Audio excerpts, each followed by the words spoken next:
अस्सलाम वालेकुम जी and welcome to my YouTube channel. मैं हूं अफजाल मुस्तफ़ा और आज की इस पर्टिकुलर वीडियो में हम डिस्कस करने वाले हैं बहुत ही इंपॉर्टेंट एलिमेंट्स और कॉन्सेप्ट्स के बारे में। सबसे पहले हम डिस्कस करेंगे डिव के बारे में, डिव एलिमेंट क्या है, और इसी तरह उसके साथ साथ हम स्पैन को डिस्कस करेंगे। इसके बाद कुछ इंपॉर्टेंट एट्रीब्यूट्स हैं जैसे कि आईडी, क्लास और स्टाइल, और फिर उसके बाद हम मूव करेंगे एक बहुत ही इंपॉर्टेंट कॉन्सेप्ट की तरफ जो कि है इनलाइन वर्सेस ब्लॉक एलिमेंट्स। तो फिर देर किस बात की, चलिए आइए शुरू करते हैं। Afzal Mustafa, awaken your power. Learn the craft. This is your hour. Alright जी, तो हम आ चुके हैं हमारी लैपटॉप स्क्रीन के ऊपर, और लैपटॉप स्क्रीन पर आने के बाद हम हमारा जो वेब डेवलपमेंट का फोल्डर है इसे ओपन विद कोड करते हैं। और ओपन विद कोड करने के बाद ये लास्ट हमारी फ़ाइल, इसे यहाँ से रिमूव करते हैं, इसको क्लोज करते हैं, यहाँ पे एक नई फ़ाइल क्रिएट करते हैं और उसे हम नाम देते हैं div.html। जल्दी से हम हमारा लेकर आते हैं बॉयलर प्लेट कोड। अच्छा जी, बॉयलर प्लेट कोड में हम इसे इन मेटा टैग्स को रिमूव करते हैं और ये लैंग्वेज एट्रीब्यूट भी यहाँ से रिमूव करते हैं और इसे हम नाम देते हैं div span, div and span। अच्छा जी, डिव और स्पैन को स्टडी करने के लिए हम सबसे पहले चलते हैं, हम क्या करते हैं कि हम यहाँ पे एक हेडिंग टैग लेते हैं। सपोज मैंने यहाँ पे h1 टैग लिया और उसके अंदर लिख दिया दिस इज हेडिंग h1।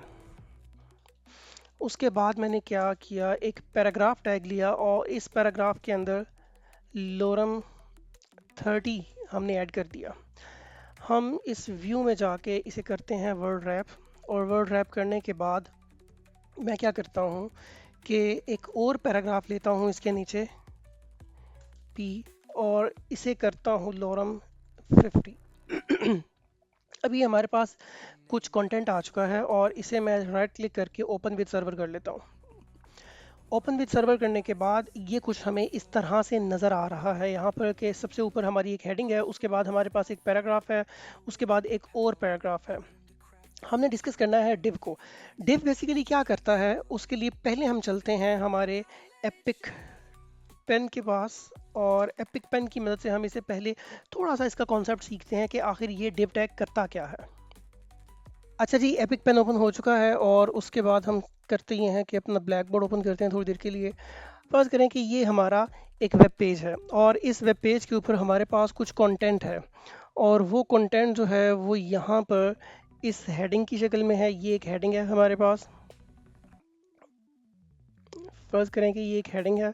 उसके बाद यहाँ पर एक ये पैराग्राफ है,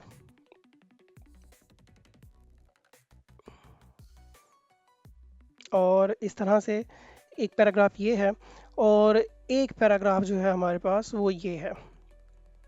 अभी इनिशियली क्या होगा कि ये जैसे अभी हमने एक हेडिंग और दो पैराग्राफ्स हमारे वेब पेज के ऊपर बनाए हैं, तो वो पैराग्राफ कुछ इसी तरह से हैं।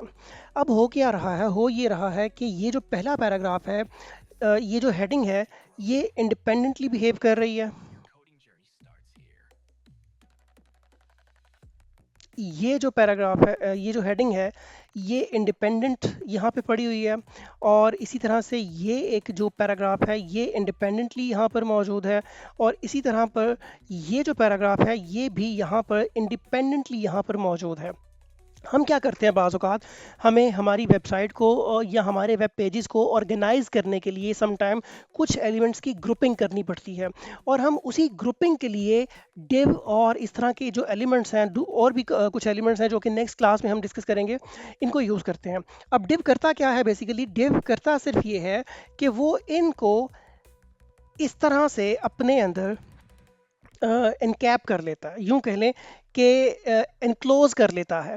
मतलब हम डिव टैग जो है डिफरेंट एलिमेंट्स को एनक्लोज करने के लिए यूज़ करते हैं, ग्रुपिंग करने के लिए यूज़ करते हैं। और इस ग्रुपिंग से हमें क्या फ़ायदा होता है वो तो हम आगे चल के देखेंगे डिटेल के अंदर, लेकिन अभी एक छोटी सी एग्जांपल हम लेंगे इसकी। फ़र्ज़ करें कि ये जो हमारा पैराग्राफ, ये जो हमारा वेब पेज यहाँ पर नज़र आ रहा है, आज सबसे पहले हम एक नया टैग एट्रीब्यूट जो है वो इंट्रोड्यूस करवाने जा रहे हैं, और वो एट्रीब्यूट है, फ़र्ज़ करें कि मेरे पास ये एक हेडिंग टैग है मेरा, इस हेडिंग का मैं कलर चेंज करना चाह रहा हूँ। नॉर्मली हमने ये टैग यहाँ पे डिस्कस नहीं करना था, हमने इसे डिस्कस करना है डिटेल में CSS के अंदर जाके। लेकिन इस कॉन्सेप्ट को, इस डिव के कॉन्सेप्ट को समझने के लिए इसकी हेल्प लेना ज़रूरी है, इसलिए हम यहाँ पे इसे इंट्रोड्यूस करवा रहे हैं। फर्ज करें कि यहाँ पर एक स्टाइल एट्रीब्यूट हमारे पास आता है और इस स्टाइल एट्रीब्यूट के अंदर में हम क्या कर सकते हैं, हम हमारे इन डिफरेंट टैग्स को स्टाइल करने के लिए इस टैग का इस्तेमाल करते हैं। अब स्टाइल क्या करना है, फ़र्ज़ करें कि मैं ये चाहता हूँ कि ये जो हेडिंग हमारी यहाँ पर ब्लैक कलर में आ रही है, इसका जो कलर है वो चेंज हो जाए, या इसका जो बैकग्राउंड कलर है सारा, इसके पीछे का जो बैकग्राउंड कलर है वो चेंज हो जाए। तो उसके लिए हम क्या करते हैं, हम इस स्टाइल एट्रीब्यूट को इस्तेमाल करते हैं। और इस स्टाइल एट्रीब्यूट को यूज़ करके फ़र्ज़ करें इसके अंदर मैं एक प्रॉपर्टी ऐड करूँगा, इसकी वैल्यू ऐड करूँगा कलर प्रॉपर्टी ऐड करके। अब फर्ज करें मैं यहाँ पे कर देता हूँ रेड करके मैं जैसे ही एंटर करूँगा और वापस जाऊँगा अपने पेज के ऊपर, तो देखें हमारी जो हेडिंग थी उसका कलर जो है वो चेंज हो चुका है। अब फर्ज करें कि यही प्रॉपर्टी मुझे अप्लाई करना है इस पैराग्राफ के ऊपर। ये जो पहला पैराग्राफ है इसके ऊपर भी मुझे क्या करना है, स्टाइल करना है इसे, और इसका भी मुझे कलर जो है वो करना है रेड। इसका अगर मैं देखूं जाके तो इसका कलर भी रेड हो चुका है। कलर टेक्स्ट कलर को बेसिकली बोलते हैं। इसी तरह अगर मैं जाऊं इस पैराग्राफ के ऊपर और इसको भी मैं स्टाइल का जो रेड कलर है वो अप्लाई कर देता हूं, और रेड कलर अप्लाई करने के बाद अगर मैं देखूंगा तो ये इसका भी जो कलर है वो रेड हो चुका है। तो हमने क्या किया, हमने हमारे इस पेज के ऊपर जो मौजूद डिफरेंट एलिमेंट्स थे उनको अलग अलग एक प्रॉपर्टी असाइन की, और उस प्रॉपर्टी ने अलग अलग हर एलिमेंट को इंडिविजुअली जाके डील किया। लेकिन मैं ये चाहता हूं कि मेरे ये जो इंडिविजुअल एलिमेंट्स हैं ये एक ग्रुप की शक्ल में आ जाएं, और ग्रुप की शक्ल में आने के बाद होगा मुझे ये फ़ायदा होगा कि मैं इनको ईजीली डील कर सकूंगा, मैं इनके साथ प्ले कर सकूंगा ज़्यादा ईजीली, ज़्यादा फ्लेक्सिबली। तो उसके लिए क्या करना है, मुझे जाना है, मैं अपने कोड पे वापस चलता हूँ। अब फर्ज करें कि मैं क्या करता हूँ, मैं इस स्टाइल प्रॉपर्टी को यहाँ से करता हूँ रिमूव। मैंने इस स्टाइल प्रॉपर्टी को हेडिंग से भी रिमूव कर दिया, और इस पैराग्राफ में से भी रिमूव कर दिया, और इस पैराग्राफ में से भी इसे रिमूव कर दिया। तो इससे होगा क्या, इससे होगा ये कि वो वापस अपनी ओरिजिनल हालत में जो है वो वापस आ चुके होंगे, ब्लैक हो चुके होंगे सारे के सारे। अब मैं क्या करता हूँ, मैं यहाँ पे बनाता हूँ एक डिव एलिमेंट। मैंने यहाँ पे div लिखा और एंटर कर दिया, तो div लिख के एंटर करने से उसका ओपनिंग और क्लोजिंग टैग जो है वो खुद ब खुद बन गया। मैंने क्या किया, इसका क्लोजिंग टैग यहाँ से कॉपी किया, बल्कि कट किया, और कट करने के बाद इस p टैग के बाद आके उसे पेस्ट कर दिया। अब हुआ ये है कि मैंने इस हेडिंग को और इन दोनों पैराग्राफ टैग्स को इस div टैग के अंदर रख दिया है। अब इस div टैग के अंदर रखने का मतलब ये है कि अब मेरी div जो है इसने इन सब को अपने अंदर ग्रुप कर लिया है। मतलब मेरे डिफरेंट एलिमेंट्स div के अंदर आ चुके हैं, div के अंदर कंटेन्ड हो चुके हैं। अब उससे फ़ायदा क्या होगा, अगर हम पेज पे जाएं तो बज़ाहिर हमें कुछ भी नज़र नहीं आ रहा कि इसमें क्या चेंज आया है, लेकिन एक बहुत बड़ी चेंज जो है वो आ चुकी है, और वो यही है जो हमने अभी यहाँ पर देखी थी कि अब हमारा ये जो डिफरेंट एलिमेंट्स थे ये ग्रुप्ड हो चुके हैं in the form of div। मतलब एक div बन चुकी है, और उस div के अंदर अब ये तमाम के तमाम एलिमेंट्स जो हैं ये मौजूद हैं। अब उससे फ़ायदा ये होगा कि अगर मैं अपनी इस div के थ्रू इन तमाम एलिमेंट्स को कंट्रोल करना चाहूँ तो मैं ये काम बड़ा आसानी से कर सकता हूँ। इसकी एक एग्जांपल देखिए कि मैं चलता हूँ इस पेज पे, और जहाँ पर मैंने सबसे पहले अलग अलग सबको जाके एक प्रॉपर्टी असाइन की थी कि कलर रेड कर दिया जाए। अब वो काम मैं क्या कर सकता हूँ, मैं इस div को ही असाइन कर सकता हूँ। मिसाल के तौर पे मैं इसमें जाऊँगा, स्टाइल दूंगा, और कलर प्रॉपर्टी अप्लाई करके मैं रेड कर दूंगा। अब इसका मतलब क्या है, इसका मतलब ये है कि इस div के अंदर जितने भी एलिमेंट्स हैं उन तमाम एलिमेंट्स के अंदर जितना भी टेक्स्ट है उसका जो कलर है वो रेड हो जाए। इससे पहले हमने जब ये प्रॉपर्टी हेडिंग पे अप्लाई की थी तो इसका मतलब ये था कि हेडिंग के अंदर जितना टेक्स्ट है उस पर ये प्रॉपर्टी अप्लाई हो जाए। जब पैराग्राफ पे अप्लाई की तो इसका मतलब था कि इस पैराग्राफ के अंदर जितना टेक्स्ट है उस पर ये अप्लाई हो जाए। लेकिन अब हमने क्या किया, अब हमने उन तमाम डिफरेंट इंडिविजुअल एलिमेंट्स को कंटेन्ड कर दिया, ग्रुप कर दिया डिव के अंदर। अब हम डिव को जो प्रॉपर्टी अप्लाई करेंगे वो तमाम एलिमेंट्स के ऊपर ऑटोमेटिकली अप्लाई हो जाएगी और हमें हर एलिमेंट के पास जाके बार बार वो प्रॉपर्टी अप्लाई करना नहीं पड़ेगी। तो जैसे ही मैंने ये प्रॉपर्टी अप्लाई की, अब मैं वापस चलता हूँ हमारे वेब पेज पे, तो देखिए एक प्रॉपर्टी को एक ही दफ़ा असाइन करने से पूरी की पूरी जो सारा का सारा जो टेक्स्ट था वो एक ही दफ़ा में रेड हो चुका है। तो ये फ़ायदा है हमें डिव कंटेन करने का, डिव बनाने का। अब ये डिव्स क्या हम कितनी डिव्स बना सकते हैं? हम अपने पेज के ऊपर मल्टीपल डिव्स जो हैं वो बना सकते हैं। मिसाल के तौर पे फ़र्ज़ करें, मैं अगेन यहाँ चलता हूँ और आप फ़र्ज़ करें कि ये हमारा एक वेब पेज है और इस वेब पेज के ऊपर नॉर्मली हम क्या करते हैं कि डिफरेंट सेक्शंस बना के रखते हैं। हम हर सेक्शन को डिव के अंदर रखते हैं। मिसाल के तौर पे मुझे सबसे पहले यहाँ पर एक सेक्शन बनाना है। यहाँ पर फर्ज करें कि मैं चाहता हूँ कि मेरी वेबसाइट के अंदर यहाँ पर एक सेक्शन बने, हम नाम उसे कुछ भी दें। नॉर्मली यहाँ पर हम हेडर क्रिएट करते हैं, तो मैं इस हेडर को भी एक डिव बनाऊंगा, मतलब एक डिव बन जाएगी। उसके बाद हेडर का जितना भी कंटेंट है वो इस डिव के अंदर आएगा। उसके बाद फर्ज करें कि यहाँ पर मैं एक हीरो सेक्शन जो है वो डिफाइन करता हूँ इस तरह से। हीरो सेक्शन के बाद मैं यहाँ पर कुछ कैटेगरीज अप्लाई करना चाह रहा हूँ, तो वो मैं यहाँ पे उसके लिए अलग से डिव बनाऊंगा। फिर उसके लिए मैं क्या करता हूँ, मैं कहता हूँ कि यहाँ पर मेरी जो मेन बॉडी है वो यहाँ पर आएगी इस तरह से। और उसके बाद इस मेन बॉडी के बाद, या मेन ये बॉडी वो वाली नहीं है जो हम हमारे विजुअल स्टूडियो कोड में जो हम कोड करते हैं तो बॉडी का एलिमेंट लेते हैं, वो बॉडी नहीं, मतलब हमारे पेज का जो मेन कंटेंट है वो यहाँ पर आएगा। और उसके बाद सबसे एंड पे हम यहाँ पर एक डिव बनाते हैं और उसके अंदर हम अपने वेब पेज का जो फुटर है बेसिकली वो डिज़ाइन करते हैं। तो इस तरह हम हमारे वेब पेज को डिफरेंट सेक्शंस में डिवाइड करने के लिए डिव्स का ही इस्तेमाल करते हैं। आई रिपीट, हम हमारे वेब पेज के ऊपर डिफरेंट सेक्शंस को बनाने के लिए बेसिकली डिव्स का ही इस्तेमाल करते हैं। उसके बाद फिर बाकी जितना भी कंटेंट होता है वो हम उन्हीं डिव्स के अंदर रखते जाते हैं। मिसाल के तौर पे मुझे मेरे इस हेडर के अंदर यहाँ पर एक लोगो क्रिएट करना है, तो मैं उसके लिए एक अलग डिव बना लूँगा यहाँ पर, मतलब उस डिव के अंदर एक डिव बनाऊंगा। यहाँ पर मुझे कोई नेविगेशनल मेन्यू असाइन करना है, इसको मेन्यू रखना है। यहाँ पर मुझे कुछ सोशल आइकॉन्स वगैरह जो हैं वो रखने हैं, उसके लिए मैं एक अलग से डिव बनाऊंगा यहाँ पर। इसी तरह इस हीरो सेक्शन के ऊपर फ़र्ज़ करें मुझे यहाँ पर एक इमेज जो है वो ड्रॉ करनी है, इसी तरह एक इमेज मुझे यहाँ पर ड्रॉ करनी है, तो मैं उसके लिए अलग डिव यहाँ पर जो है वो बनाऊंगा। इसी तरह यहाँ कैटेगरीज़ के अंदर मुझे एक कैटेगरी यहाँ असाइन करनी है, तो मैं उसके लिए एक डिव बनाऊंगा।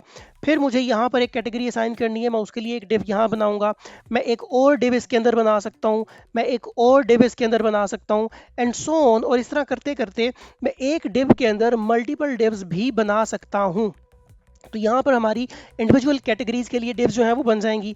उसके बाद यहाँ पर फर्ज करें कि मैं एक साइड बार बनाना चाहता हूँ, तो उसके लिए मैं साइड बार जो है वो इस तरह से यहाँ बना दूंगा। इस तरह से यहाँ पर मैं एक साइड बार जो है वो ड्रॉ कर दूंगा एक डिव की फॉर्म में, और यहाँ पर हमारे पेज का जो मेन कंटेंट है वो यहाँ पर आ जाएगा। और इस फुटर के अंदर भी अगेन मुझे फ़र्ज़ करें कि एक सेक्शन यहाँ बनाना है, तो मैं उसके लिए एक डिव बनाऊंगा। मुझे एक सेक्शन यहाँ बनाना है, मैं उसके लिए एक डिव बनाऊंगा। मुझे एक सेक्शन यहाँ बनाना है, तो मैं उसके लिए भी एक डिव जो है वो अलग से बना दूंगा।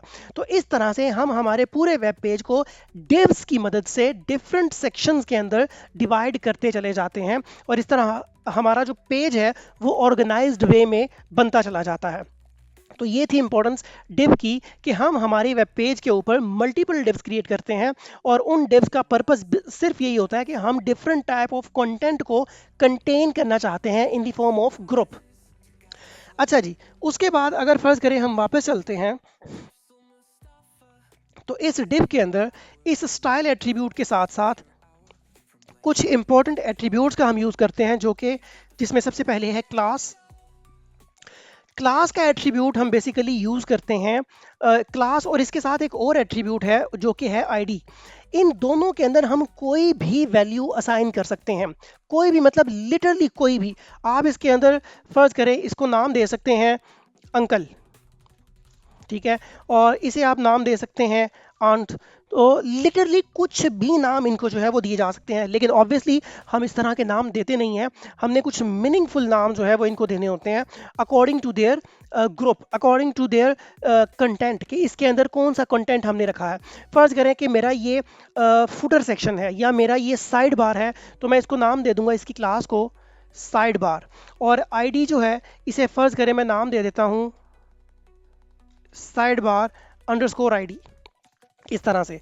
तो कुछ भी हम नाम दे सकते हैं, लेकिन हमने ये जहन में रखना है कि इनको हम नाम वो दें जिनको हम बाद में याद रख सकें, या अगर इसका नाम हमारे सामने आए, मतलब मुझसे अगर कोई कहे कि वो क्लास जिसका नाम जो साइड बार है उसके ऊपर कोई वर्किंग करनी है, तो मुझे फ़ौरन समझ में आ जाए कि ये साइड बार कौन सी डिव को जो है वो रिप्रेजेंट कर रही है। उसकी रीज़न ये है कि हम जब स्टाइलिंग की तरफ बढ़ेंगे, हम CSS की तरफ बढ़ेंगे और हम इस पेज को स्टाइल करना शुरू करेंगे, तो इस क्लास और इस आईडी को बेसिकली हम वहाँ पर यूज़ करते हैं इन एलिमेंट्स को फेच करने के लिए, इन एलिमेंट्स को कॉल करने के लिए।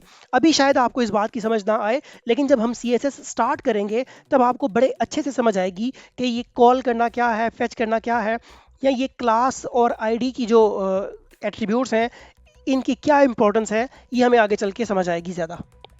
अच्छा, उसके बाद क्या है, इसी तरह एक और एट्रीब्यूट है जो हम यूज़ करते हैं और उसका नाम है स्पैन। मतलब डिव है और डिव के साथ ही एक एलिमेंट है जिसे हम नाम देते हैं स्पैन। स्पैन भी डिव से ही मिलता जुलता एक एलिमेंट है, लेकिन इसमें और स्पैन डिव में एक बेसिक डिफरेंस है जो आगे चल के हम समझेंगे। तो इसके अंदर भी फर्ज करें मैं क्या कर सकता हूँ, मैं एक पैराग्राफ ले सकता हूँ या मैं ओपन टेक्स्ट भी लिख सकता हूँ। हम ज़्यादातर स्पैन के अंदर ओपन टेक्स्ट जो है वो लिखते हैं, क्योंकि इसको हम टेक्स्ट की स्टाइलिंग के लिए बहुत ज़्यादा इस्तेमाल करते हैं। तो मिसाल के तौर पे इसके अंदर मैं ओपन टेक्स्ट लिख देता हूँ, दिस इज़ ओपन टेक्स्ट, फर्ज करें मैंने ऐसे लिख दिया। या अब अगर मैं इसको भी स्टाइल करना चाहूँ तो मैं इसके अंदर भी जाऊँगा और स्टाइल का एट्रीब्यूट अप्लाई करूँगा और इसको भी कलर दे दूँगा रेड, या फर्ज करें कि एक्वामरीन में इसको कलर दे देता हूँ। अब मैं वेब पेज पे जाऊँगा तो यहाँ पर देखें ये टेक्स्ट जो है ये हमें एक्वामरीन कलर में नज़र आ रहा है, जो कि किसके अंदर लिखा गया है, स्पैन के अंदर लिखा गया है। अच्छा, यहाँ तक तो बात हो गई डिव और स्पैन के बारे में। आगे जो एक इम्पॉर्टेंट कॉन्सेप्ट हमने समझना है वो है basically inline versus block elements के बारे में। इनलाइन एलिमेंट्स क्या होते हैं और ब्लॉक एलिमेंट्स क्या होते हैं, अब हम इस पे बात करेंगे।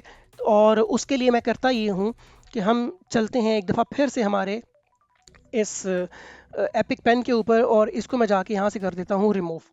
अब फ़र्ज़ करें कि मैं यहाँ पर लेता हूँ एक ये वेब पेज है हमारा, और इस वेब पेज के ऊपर यहाँ पर हमने कोई कंटेंट जो है वो ले रखा है, या यहाँ पर मैंने एक डिव जो है वो क्रिएट कर दी है। इसके अंदर ये डिव जो है वो इस तरह से पड़ी हुई है। अब इसी तरह से मैं क्या करता हूँ कि मैं यहाँ पर कोई एक कंटेंट हेडिंग जो है वो यहाँ पर लिखता हूँ उस डिव के बाहर। फिर यहाँ पर मैं एक पैराग्राफ लिखता हूँ इस शक्ल में, और एक और पैराग्राफ लिखता हूँ यहाँ पर इस शक्ल में। अगर आप गौर करें तो होता ये है, नॉर्मली अभी तक अगर आपने गौर किया है तो होगा ये कि ये जो हमारी डिव है, ये जो हमारी हेडिंग है, ये और ये जो पैराग्राफ्स हैं, ये जब भी हम हमारे वेब पेज के ऊपर इस तरह के एलिमेंट्स यूज़ करते हैं तो ये हमेशा नई लाइन से स्टार्ट होते हैं। मतलब मैं जब भी हेडिंग क्रिएट करूंगा तो हेडिंग एक न्यू लाइन से स्टार्ट होगी, मैं दूसरी हेडिंग क्रिएट करूंगा वो एक न्यू लाइन से स्टार्ट होगी, मैं तीसरी हेडिंग स्टार्ट करूंगा वो एक न्यू लाइन से स्टार्ट होगी। इसी तरह जब मैं पैराग्राफ्स स्टार्ट करूंगा तो वो एक नई लाइन से जो है वो स्टार्ट होगा। अगला पैराग्राफ जो है वो एक नई लाइन से स्टार्ट होगा। इसकी एक एग्जाम्पल अभी हमने देखी भी थी, हम दोबारा इसको देखते हैं कि मैं इस वेब पेज पे जाता हूँ और देखिए फ़र्ज़ करें, बल्कि हमने ये बनाया UI सेटअप, मैंने एक हेडिंग क्रिएट की। ये हेडिंग जो है ये एक इंडिविजुअल लाइन के अंदर आई है। ये पैराग्राफ इस हेडिंग के आगे भी तो आ सकता था। मतलब ये जो पैराग्राफ था, अगर मैं इसको यहां से इस तरह से डिनोट करूं कि ये पैराग्राफ, ये वाला पैराग्राफ जो है, ये यहाँ इसके आगे से भी तो शुरू हो सकता था यहाँ से, लेकिन नहीं हुआ। ये पैराग्राफ इस पैराग्राफ के आगे से भी तो शुरू हो सकता था, लेकिन नहीं हुआ। इसकी क्या रीज़न है? इसकी रीज़न है उस कॉन्सेप्ट के अंदर छुपी हुई, जिस कॉन्सेप्ट को अभी हम डिस्कस करने वाले हैं, in line versus block elements. तो आइए चलते हैं एक दफ़ा फिर से एपिक पेन के ऊपर, एपिक टूल की मदद से हम इसको सीखने की कोशिश करते हैं। फर्ज करें कि हमारा ये जो वेब पेज है, इस वेब पेज के ऊपर हमने एक एलिमेंट जो है वो ड्रॉ किया। मैंने यहाँ पर एक एलिमेंट ड्रॉ किया। अब ये जो एलिमेंट है, ये या तो हो सकता है बाय नेचर ब्लॉक एलिमेंट, मतलब या तो ये ब्लॉक एलिमेंट होगा, इसे हम नाम दे सकते हैं कि ये ब्लॉक एलिमेंट है, या फिर ये हो सकता है इनलाइन एलिमेंट। या तो ये होगा ब्लॉक एलिमेंट या फिर ये होगा इनलाइन एलिमेंट्स। अब ये ब्लॉक एलिमेंट्स क्या हैं और इनलाइन एलिमेंट्स क्या हैं, इसको समझना ज़रूरी है। फर्ज करें अगर ये एक ब्लॉक एलिमेंट है तो ये क्या करेगा? अगर ये ब्लॉक एलिमेंट है तो बज़ाहिर दिखने में इसका जो कंटेंट है वो तो यहाँ से लेके यहाँ तक है।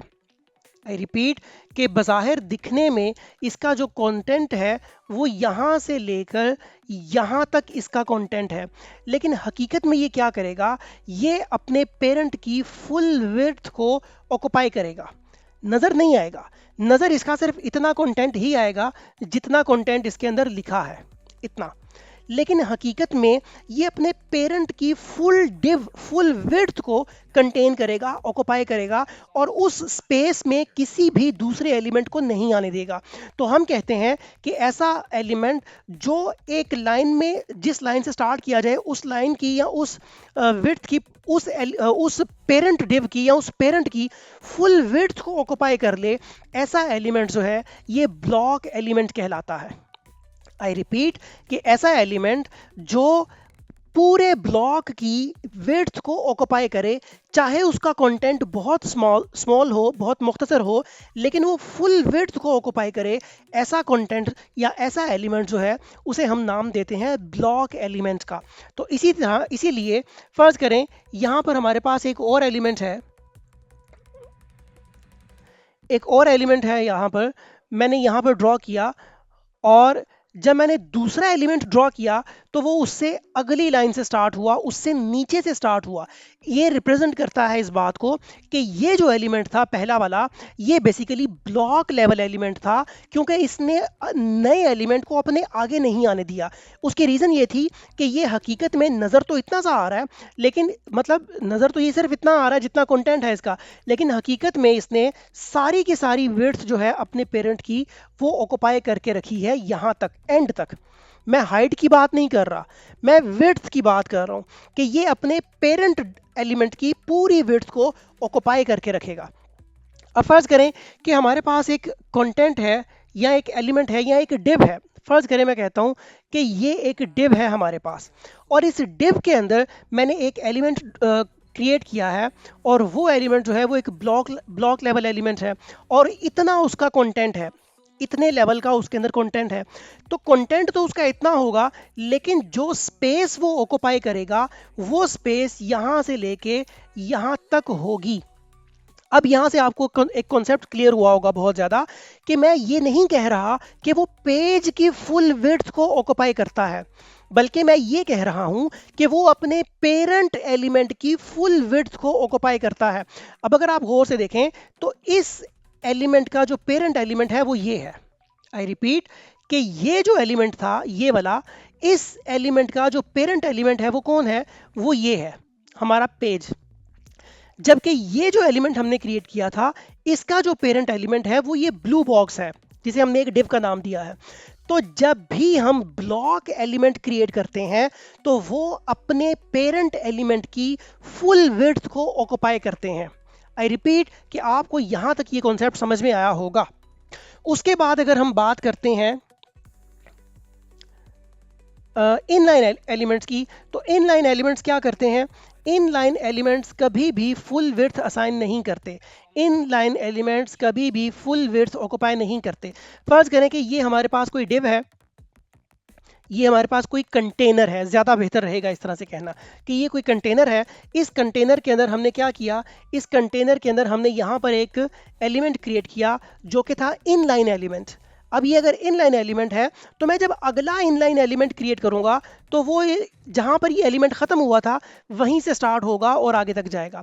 मैं इसके बाद एक और एलिमेंट स्टार्ट करता हूं जो कि इनलाइन है, तो वो यहां से शुरू होगा और यहां तक जाएगा। लेकिन अगर इसके बाद मैं कोई ब्लॉक लेवल एलिमेंट यहां पे क्रिएट कर दूं तो वो ब्लॉक लेवल एलिमेंट यहां से स्टार्ट नहीं होगा, मतलब वो यहां से स्टार्ट होने की बजाय नई लाइन से स्टार्ट होगा और अपने पेरेंट एलिमेंट की या अपने पेरेंट कंटेनर की फुल विड्थ को ऑक्युपाई करेगा, चाहे उसके अंदर मौजूद कंटेंट जो है उसका साइज कुछ भी हो, वो जो विड्थ है वो फुल ऑक्युपाई करेगा। मैं उम्मीद करता हूं कि यहां तक आपको ब्लॉक एलिमेंट्स और इनलाइन एलिमेंट्स का जो डिफरेंस है वो क्लियर हुआ होगा। अब इसके बाद हम चलते हैं और कुछ एग्जांपल्स को देखने की कोशिश करते हैं कि इनलाइन एलिमेंट्स और ब्लॉक लाइन एलिमेंट्स किस तरह से एक्चुअल में बिहेव करते हैं। तो अभी तक हमने यहाँ पर जितने भी एलिमेंट्स क्रिएट किए, ये हो, ये पैराग्राफ हो, ये पैराग्राफ हो या ये टेक्स्ट हो, ये सारे के सारे जो हैं ये या तो इनलाइन एलिमेंट्स हैं या ब्लॉक लेवल एलिमेंट्स हैं। अब एक क्वेश्चन आपके माइंड में ये आ रहा होगा कि सर हम किस तरह से पता चलाएंगे या हमें कैसे पता चलेगा कि कौन सा एलिमेंट जो है वो इनलाइन है और कौन सा एलिमेंट जो है वो ब्लॉक लेवल एलिमेंट है? तो उसका सिंपल सा आंसर ये है कि ये आपको याद रखने की ज़रूरत नहीं है कि कौन सा एलिमेंट इनलाइन है और कौन सा एलिमेंट जो है वो ब्लॉक लेवल एलिमेंट है। क्यों? उसके रीज़न ये है कि जैसे जैसे आप कोडिंग स्टार्ट करेंगे, आहिस्ता आहिस्ता प्रैक्टिस करते चले जाएंगे, तो ये चीज़ें खुद ब खुद आपको याद होना शुरू हो जाएंगी कि कौन सा एलिमेंट इनलाइन हुआ करता है और कौन सा एलिमेंट ब्लॉक लेवल एलिमेंट हुआ करता है। हाँ, जहाँ तक बात है कि हम उसको चेक किस तरह से करेंगे बनाने के बाद कि हमने जो एलिमेंट्स क्रिएट किए हैं वो इनलाइन हैं या वो ब्लॉक लेवल एलिमेंट्स हैं, तो उसके लिए हम एक छोटा सा काम ये कर सकते हैं। सबसे पहले, बल्कि उससे पहले मैं करता ये हूँ कि मैं इसका कलर थोड़ा सा चेंज करता हूँ, क्योंकि एक्वा मरीन जो है ये यहाँ पे ठीक से नज़र नहीं आ रहा, तो मैं इसको रेड कर देता हूँ ताकि ये वाज़ह तौर पर नज़र आ सके।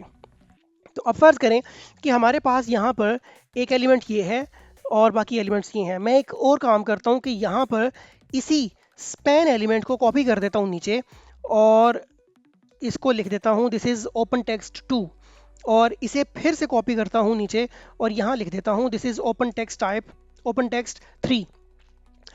अब मैं चलता हूँ वापस पेज के ऊपर, तो देखें हुआ क्या हुआ। ये कि जब हम पैराग्राफ क्रिएट कर रहे थे तब तो हर पैराग्राफ एक नई लाइन से स्टार्ट हो रहा था, मतलब ये एक ब्लॉक लेवल एलिमेंट था। लेकिन जो स्पैन हमने क्रिएट किया उसके अंदर जो टेक्स्ट हमने लिखा वो साइड बाय साइड आ रहा है, मतलब वो नई लाइन से स्टार्ट नहीं हो रहा। तो क्या मतलब हुआ इसका? इसका मतलब ये हुआ कि जो स्पैन है बेसिकली ये हमारा एक इन लाइन एलिमेंट है। इसको चेक करने का एक और तरीका भी है। हम क्या करते हैं कि मैं यहाँ से जाता हूँ, अगर हम हमारे इस ब्राउज़र पे आएँ, अपनी विंडो पे आके राइट क्लिक करें और बिल्कुल सबसे नीचे जो ऑप्शन है इंस्पेक्ट, मैं अगर इंस्पेक्ट पे क्लियर करूं, यहाँ पर आके किसी भी जगह पर आप क्लिक करें और सबसे नीचे जो ऑप्शन आपको मिलती है वो इंस्पेक्ट है। अगर मैं इस इंस्पेक्ट पे क्लियर करूं तो हमारे पास कुछ इस तरह से साइड पर एक विंडो ओपन हो जाती है। मैं पहले इसको करता हूँ, नीचे ले आता हूँ, नहीं जी, अब ये वो विंडो हमारे पास जो है वो आ चुकी है। मैं क्या करता हूँ, इस पे सबसे पहले ये जो एक सिंबल बना हुआ है, यहाँ मैं आपको दिखा सकूँ अगर एपिक पेन की मदद से,